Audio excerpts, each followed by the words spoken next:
to the Construction Big Breakfast, where we give you a hearty serving of insider tips and business strategies to help fuel your day so you can thrive in the construction industry. Now, here's your host. Hi, everyone, and thanks for tuning in. I'm your host, Tim Fitch, and welcome to the second episode of the Invennt Luxe podcast series. I'm pleased to say that the first episode, which featured Maggie Zhu, has already had over 5,500 views in the first 10 days since we published it. So very pleased with that. Today, we're going to be talking about COVID and whether it had an effect or it's been a catalyst for change in the fashion sector.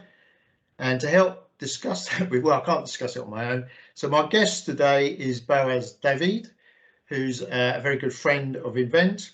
So welcome to the podcast, Boaz. And can you give our listeners a little introduction about yourself? Hey, Tim. Thank you very much for having me. Sure. So my name is Boaz David. I've been in the fashion industry now for over 25 years. Originally from Israel, studied fashion design, and then 25 years ago came to New York to kind of follow my dream, really. Start my own brand and have the fashion dreams that I was holding since I was a teenager. Over the last 25 years here in New York, I was lucky to work with a lot of great brands. Some of them who just started when I came to New York, and they're well known and doing pretty good over the years. Had my own brand at some point, had that experience, got it out of my system, and then I realized that I don't really want to have my own brand. By the way, that was a dream that I held since I was 15. It's one of these things that when you have it, something happens, you realize, as a dream, it was much more fun. So since then, I founded Human Bee, which is a design, development, and production company. We work with fashion brands, mostly younger brands or starting out, and we help them execute the product. So brands come to us, designers, creative people come to us with ideas, with concepts, and we help them execute them. Been a lot of fun. I'm very much hands-on kind of guy, so taking concepts, ideas, and working them and turning them into an actual product that somebody's wearing and using, and it's always fun for me. And I always love to talk about this as well. Boaz, it's great to have you on today. So let's get started. So I suppose to get the discussion going, is I hinted at the start that I know from the discussions we've had and with the discussion we're having with our clients and our prospects that there's an awful lot going on in the sector, isn't there? Lots of change. And you're in New York, I'm in London. We're somewhere on a similar curve in terms of the whole COVID thing.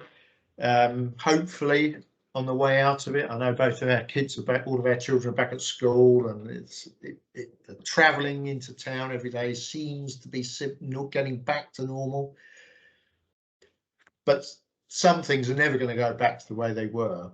And I know that there's huge amounts of sort of change and innovation that's happened over the past 18 months or so. So I suppose really what we want to just try and unpack that and answer the question, has COVID caused the change or just catalyzed it, accelerated change that was perhaps going to happen anyway? So I don't know whether you've got any opening thoughts on that, Boaz. Sure. I think it's a great question.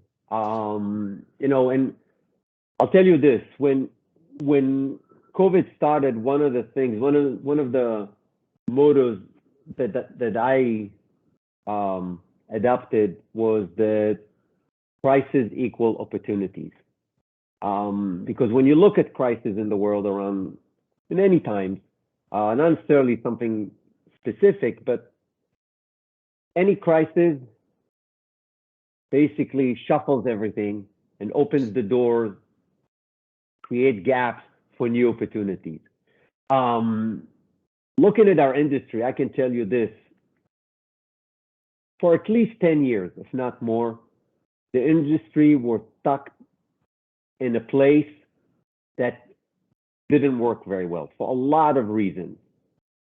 As I mentioned earlier, when I closed my line, it was in 2008. And I looked at the industry, and until then, the main distribution way for brands was through other retailers, selling their product to retailers, and the product is being sold through these retailers. And when I closed my brand, one of the things that I've realized is that model is not working anymore, especially for smaller brands, especially for brands that are more niche driven, that has specific products, not just, not the mass market brands, but the smaller brands, the ones that have something very specific to offer, found it really challenging to work this model. And I remember back then I said to my wife, if I ever go back to having my own brand, it will only be direct to customer, because I think that the wholesale business, the wholesale model is doesn't work anymore. But that was just part of it. From there, a lot of the ways that the industry was operating, so whether it's the supply chain, how manufacturers and manufacturing was working, how manufacturers are being treated, the workers in the factories, how they've been treated, the attention that they get from the brand, sustainability, the amount of fabrics and clothes and product that we put and produce every year. And I will admit, to a certain degree, I was guilty of it as someone who produced products for a lot of brands. But there was a point when you looked at the industry, and that really happened in the last 10 years, and you realize something has to change. The way that things worked, it's not going to last. But, human has this tendency to just, unless it really, really affects you, we just keep going. We'll do the same things over and over again. And I think that's what happened in the industry. To a certain degree, most of us knew that something has to change. And there were little things that started to happen under the surface. There was more attention to sustainability. There was more attention to really finding technology that's going to change the way we shop, the way we produce product, the way we communicate in the supply chain. But all of these were sort of like a little bit here, a little bit there, mostly under the surface. And then COVID happened. And, in a weird way, and really not to take away from the strategy that COVID brought into this world, but really if we just want to focus on the impact that the industry had from it, I think it was a great reset button. It's almost like something that, bigger than all of us, that came and say, hey, you guys don't want to take action, then the world is going to take action. Let's push this button and figure out how can we do things differently. And I think it worked, because it brought a lot of the things that, for example, consumers, for the most part, didn't know as much what really happens in the production process and the supply chain, and how products are being made, how employees and stores in the factories being treated, the access product, whether it's raw materials or finished product that's being, left in the landfill. A lot of these things the customer was not aware of. But I think that COVID brought a lot of it to the surface. All of a sudden, COVID made us realize that there's a big issue with manufacturing, especially from, in certain countries, because all of a sudden we saw all these fast fashion brands or just mass production brands who stopped paying factories, stopped really supporting their factories, and a lot of the issues came to the surface. So all of a sudden, the customers was aware that something is done the wrong way. Therefore, that customer, and that is something that I can tell you now, 18 months later, is starting to pressure their brand to pay more attention to how products are being made, to how people are being treated in the supply chain. So that's just one example. The other part is how we shop. You know, for the longest time, few months, if not a year almost, people couldn't just go into a store and buy their clothes. They were forced to buy things online. Yes, we didn't go out as much, so we didn't maybe buy as much, but when we needed, we went online. That made brands, retailers rethink the whole shopping experience, which was great because it gave a lot more attention to all this technology that was brewing, all these technical, whether it's apps, whether it's softwares, whether it's certain things in the tech space that can provide or help retailers provide a much different experience when it comes to shopping. So to answer your question, when I look at the industry, where we are today, about 18 months after COVID started, the reality is things have changed. It's never going to go back to what it was. But in a weird way, it's not. Anybody who's been in this industry for a while will tell you it didn't necessarily caught anybody by surprise, these changes. It was due for a long time. And COVID was just, as you said, was an accelerator. It's pretty much said, hey, if you guys are not going to take action, here, look at what you're dealing with and do something about it. So, you know, in a weird way, I think the fashion industry, again, not to take away from the tragedy that happens in people's life, but in a weird way, I think the fashion industry has some thanks to give to COVID. Now, that's a sort of a controversial thing to say. I just wanted to perhaps if we could dig down a little bit into, maybe we've got some specific examples. If we just go back to when you said you folded you closed your brand, you had a wholesale type model, if I've understood that correctly, and I presume it didn't work because the margins weren't there. Yep. Is that, yeah.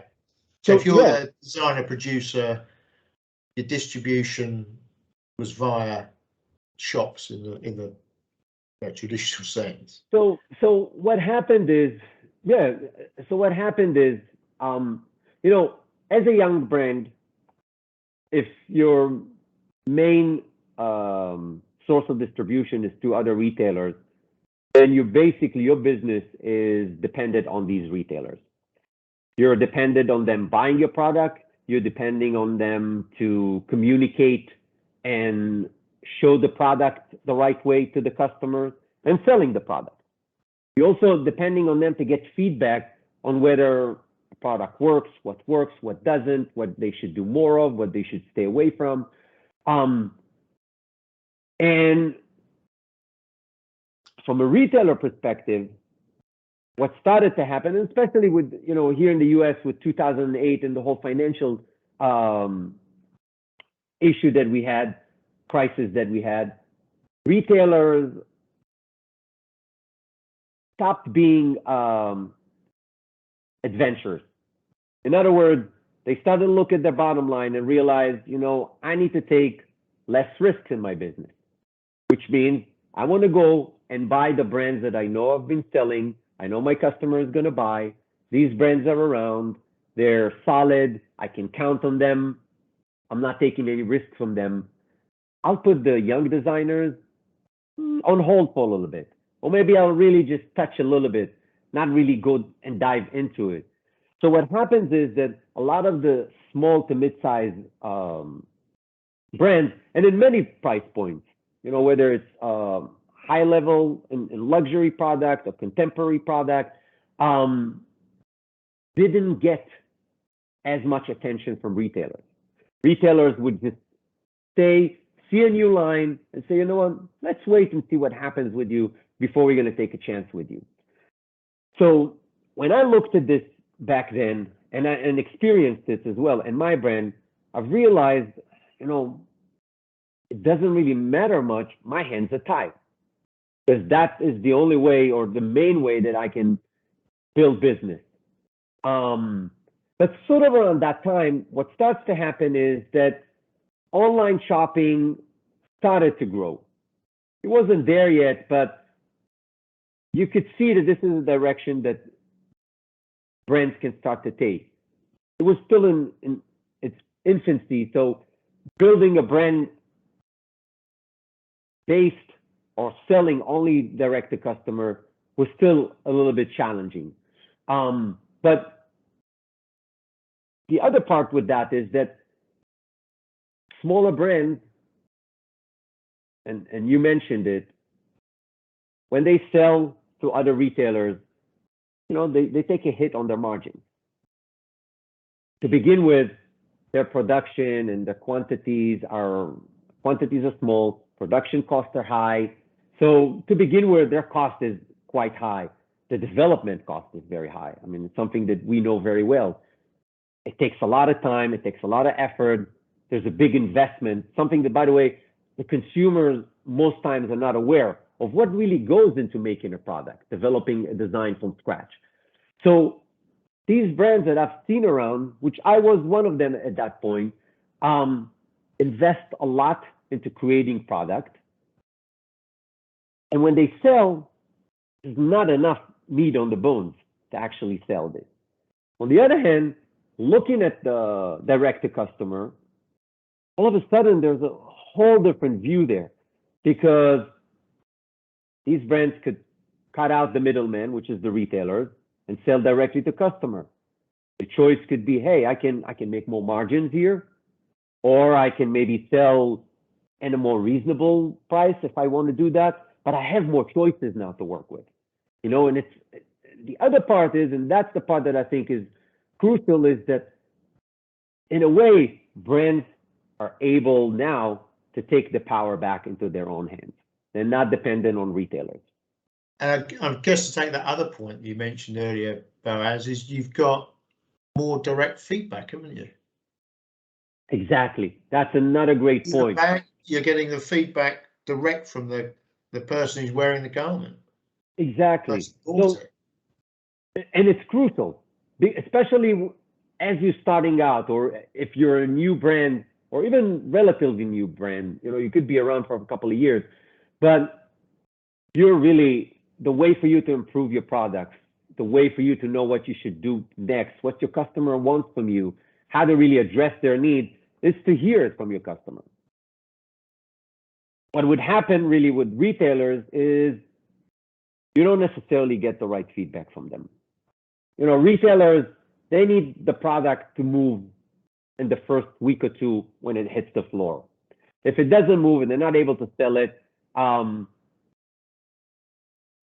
they look at it weirdly, okay? And when you go back and ask for feedback, which, by the way, feedback, good or bad, it doesn't matter. It's good to have. You'll get some feedback, but it's not necessarily the right feedback, because they might have not shown the product right.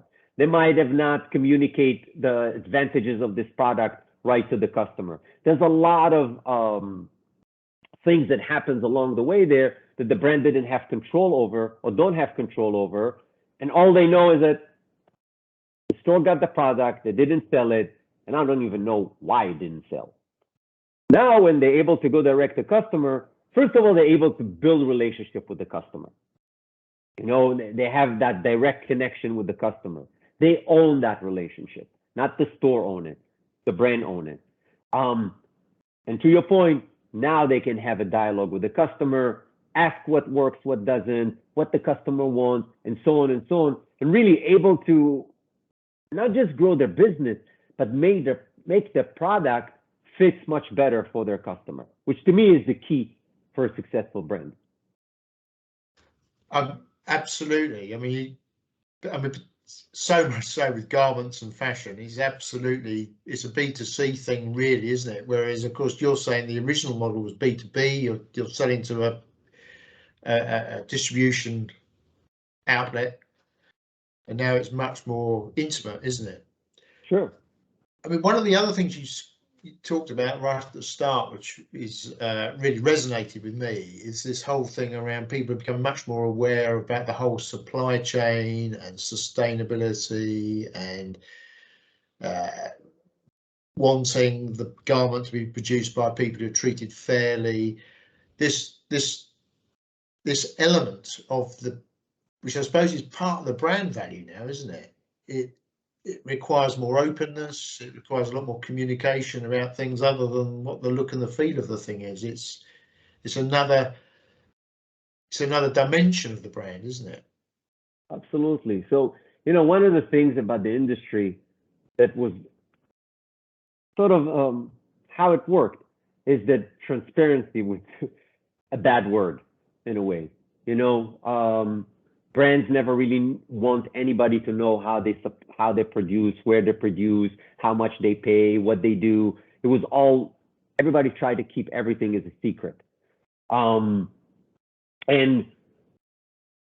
now with demand from the customer, from everything that happened in the industry in general, they are forced to change that. They are forced to really look at it and show transparency in their supply chain. A lot of it is going to come down to transparency, because it's going to be the only way that the brand is going to be able to build trust with their customer. The customer didn't care for it as much back then, so the brands could get away with it. But today, yes, transparency is the key word for it. And luckily, there is, and there's more coming out, technology that can help brands do that.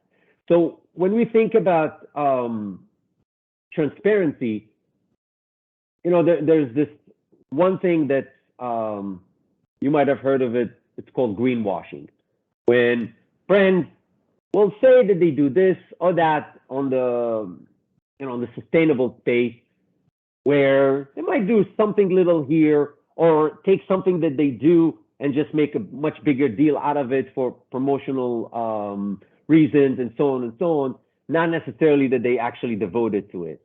And there's a term to it for it that's called greenwashing. Luckily today, again, it's in the brand's hands, but there is technology that can help do all of that. For example, blockchain. There is a way that a brand now can implement that technology and get to a point. And if we want to look 10 years ahead from today, I think it's going to be pretty much a standard where a customer goes into a store or get his or her product, has a QC code on the tag that they can scan and see the history of the product from the day that the seeds were planted to make that cotton. So there is this technology that, by the way, was developed a few years ago. And before COVID, I worked with a company who tried to bring this into the surface and work with brands who do that. And they really found it really hard to convince brands to use that technology. Because as I said, from a brand's perspective, especially those who's been around for a while, it's almost like, I don't want anybody to know what's happening, behind here. I want to keep it for myself. But it's things that will start to happen.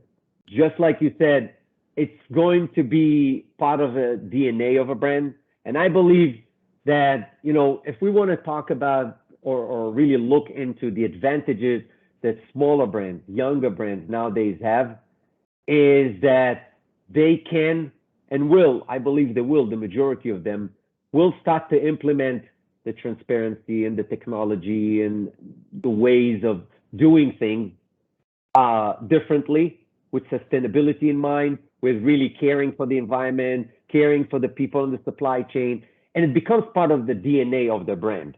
Whereas bigger brands, quite frankly, even if genuinely they want to make these changes,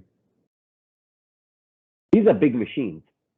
It's going to take them years and years and years to change their supply chain and to shift it in that direction. So, there are advantages and disadvantages. I do believe that, like I said, 10 years from now, it's going to be standard, part of a DNA of every brand, part of the value of every brand. And I want to believe that customers would look at it and judge their brand based on the efforts that they're putting into this. Boaz, I have to say, we could go on and on all afternoon, but we really do need to wrap this conversation up. So that has been wonderfully insightful. And I suppose the answer to the question, the short answer was, it's a catalyst of change. It's accelerated these changes that you'd already spotted in the market. But the COVID crisis has really accelerated it, so it's a catalyst. So thank you very much. I would even add, it's a blessed thing that happened. So we should all be in a much better place than where we were 18 months ago. I've written down all sorts of quotes, like you said blessed, you said it was a great reset button. And of course, we've had a very wide-ranging conversation from the difference between B2B and B2C. We've gone into sustainability, blockchain. We didn't mention AI. Maybe that could be for another conversation, but it's very, very interesting indeed. So terrific. Thanks very much for joining us, Boaz. So on that note, and to all of our listeners today, thank you very much for tuning in. I hope you've enjoyed this episode. If you did, then please hit the subscribe button, turn on your notifications, and so you don't miss another episode. And if you can give us a 5-star review on however you do that, that'd be really tremendous. This episode will be published on the 9th of October. So if you are subscribed, you'll know that. So look forward to seeing you. I hope you enjoy this episode and see you on the next one. Bye. Want to learn more about how Invennt can help your business maximize its bottom line? Head on over to www.inventt.com and get in touch with our team today. Thanks for joining us this week on the Construction Big Breakfast. Make sure to visit our website, www.inventt.com, where you can subscribe to the Construction Big Breakfast on all platforms so you'll never miss a show. While you're at it, if you found value in the show, we'd appreciate a positive rating. Or if you'd simply share it with a friend, that would help us out too. Be sure to tune in for our next episode.